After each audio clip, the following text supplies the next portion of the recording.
Right. Let me tell you some of the similarities between the Igbos of Nigeria and the Igbo descendants of the Caribbean. For example, our language. In our native tongue in Jamaica, which is called Patois, we have a very, very popular word that we use, and we pronounce it unu. This is the Igbo word una. It means you people, or all of you, or you all. We use that every single day in Jamaica. In Jamaica, we have some famous Igbo proverbs that we use every single day, but the truth is, most modern day Jamaicans are not aware of where their language and a lot of the things that they're saying is coming from. The truth is, it came from the Igbos of Nigeria. One of the popular proverbs that we use all the time is, "You will see a water walk ga pumpkin belly." This is a popular phrase that we say in Jamaica, and in Igbo language, it sounds like this. Amaka milisi weba obi ubogru. Yes, and that's my husband, by the way. I did ask him to make me a voice note. I'm not that advanced in Igbo language yet. But yes, basically the meaning is, you will see how does the water get to the belly of a fruit or a vegetable? How does the water get to the belly, right? Right, that is... One of my people. This is IGBO AREA TV, and today we bring to you something deep, something powerful, something spiritual. Yes, it is spiritual. If I brought anyhow. And some of us would have known this, just like you saw in that video, that what Jamaicans call unu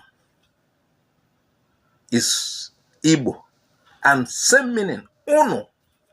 When you hear Jamaican saying unu, it means you people, and it's the same thing in Igbo language. And what if I told you that the spirit of Ndi Igbo is still alive in the Caribbean? Yes, it's still alive. Through the words, through the culture, through the food and fire, through the people. Yes. This video is about the journey into the ancestral link between the Igbo people and the Jamaican people. For this Jamaican, for that's Jamaican. Let's break it down. You just had it. A Jamaican sister explaining how unu in their Patois language means you people.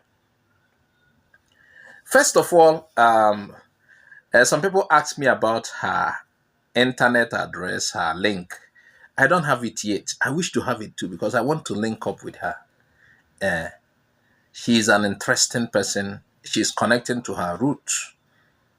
And as you can see, her husband may be Igbo.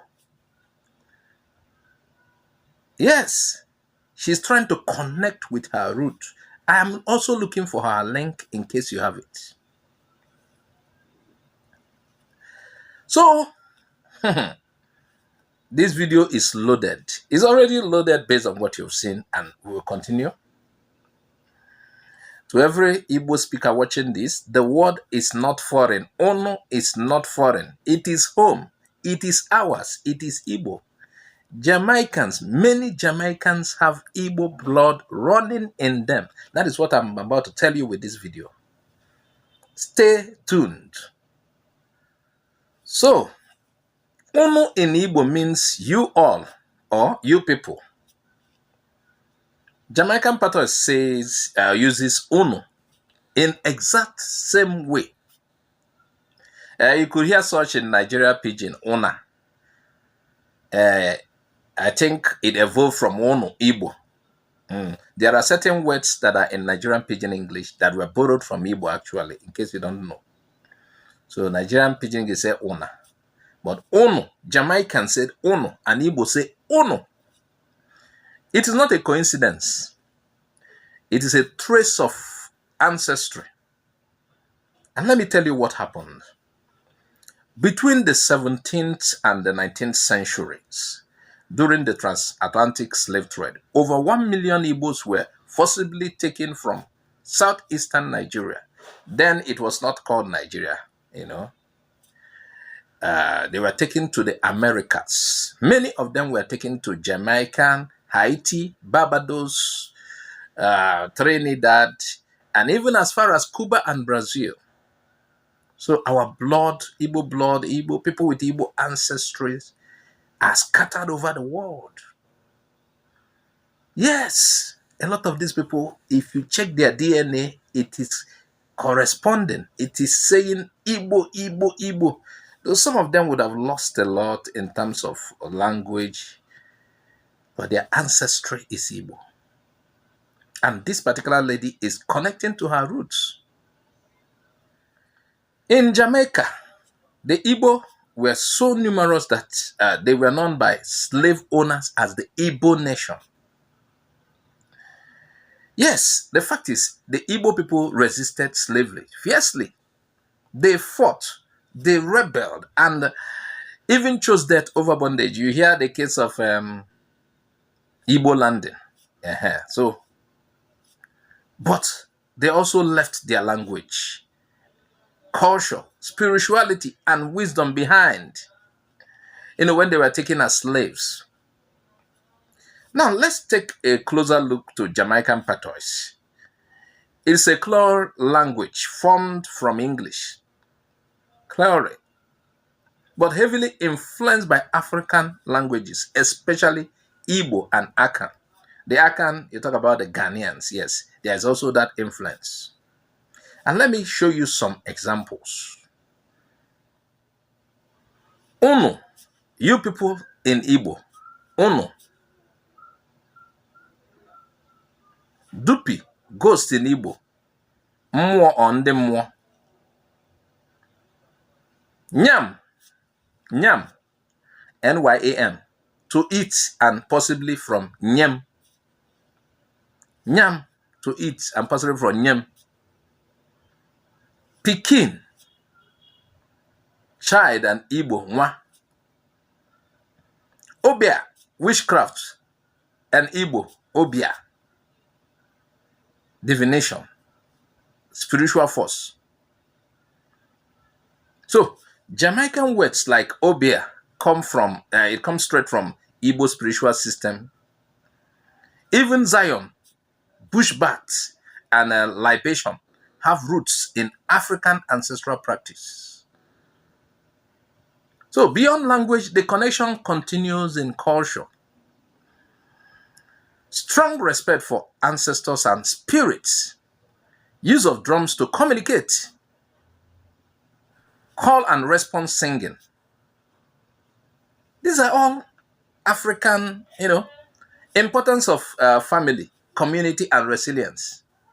Belief in reincarnation. It's not until Ndochabia. Just like we say Elowa in Igbo. It's not Ndosha that taught us. And even the Jamaican Maroons, the freedom fighters who escaped slavery, they kept many Igbo traditions alive.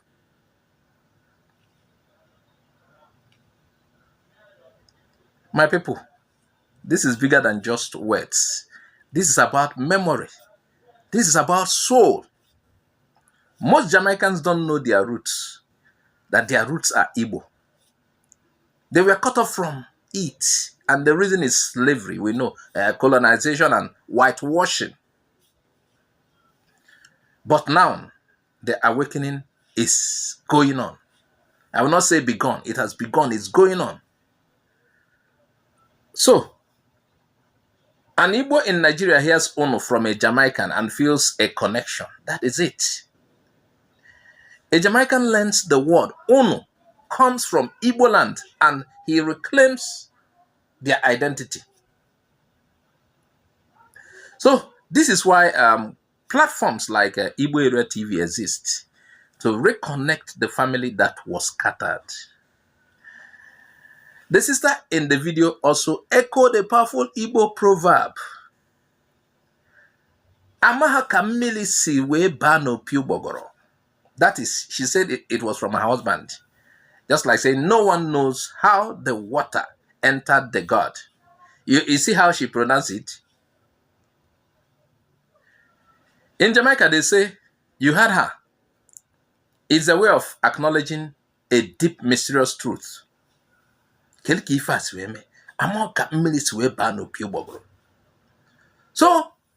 we and the Jamaicans, same spirit, same wisdom, difference in tongues due to the miles apart, certain things, just like I've told you. So, are you a Jamaican and you're shocked to hear this? Are you Igbo and you're feeling goosebumps right now? Let's keep digging, sharing, and reconnecting. Share this video with someone in the diaspora. Tag your Jamaican brothers and sisters. Leave a comment. Which other Patois or African language similarities have you noticed? This is IGBO AREA TV. The story continues on day one. Please don't fail to subscribe. I am Azoka OJ. I say bye-bye for now.